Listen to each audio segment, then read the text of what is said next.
আসসালামু আপনারা দেখতে পাচ্ছেন মাঠের স্থান থেকে আমাদের কুরবানি যদি সেই সত্যিকারের কুরবানি হয় চুল দেখার লাগবে সেই হাসরের ময়দানে টুপি দেওয়া আমি আপনি যে খুশিতে জবাই করলাম এই খুশিটা আমার সামনে হাজির হয়ে গেল। আল্লাহ রাব্বুল আলামিন ওয়ালাইকুম আসসালাম বান্দার প্রতি যদি সন্তুষ্ট হয়ে যায় তাহলে এই কুরবানির বদলা আল্লাহ তাআলা এমনই দান করবেন।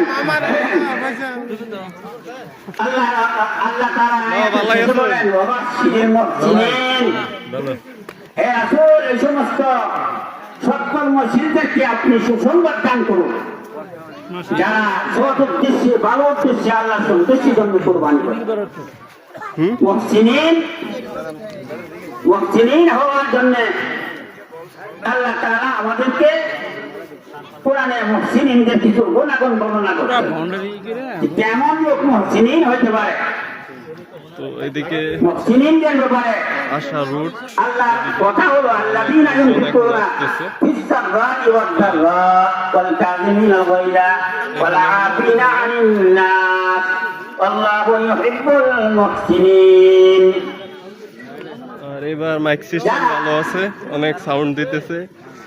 সুখে দুঃখে অন্যান্য বছর থেকে এবারের মাইক প্রকাশ্যে এবং গোপনে আল্লাহর পথে দান করে এবং যখন তা রাগ আসে উৎসাহ কোনো ব্যাপারটাও মোটামুটি ভালো আছে। ভজন করে ভালো রাগকে প্রকাশ করে না।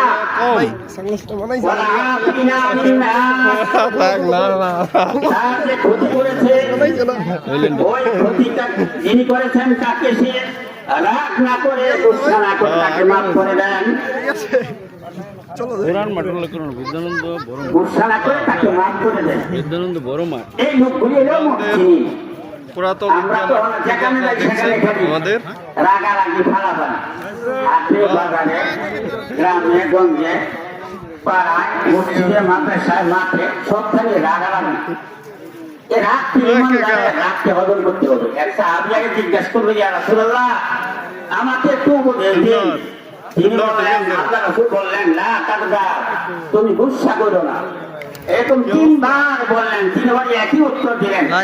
গুসা করা, রাগ করা কত বড় ক্ষতি ইমানের দৃষ্টিতে এবং ডাক্তারি দৃষ্টিতেও রাগ করা ক্ষতি। আমরা দেখা যায় অনেক সময় কোরবানি করতে যাই এই কাজটা হয়, কোরবানি করতে যাই আমাদের এই কাজটা হয়, খুব রাগারাগি হয়। আমরা যেন কোনো অবস্থাতেই রাগারাগি না করি। আমার কোরবানি যদি ওয়ালাইকুম আসসালাম।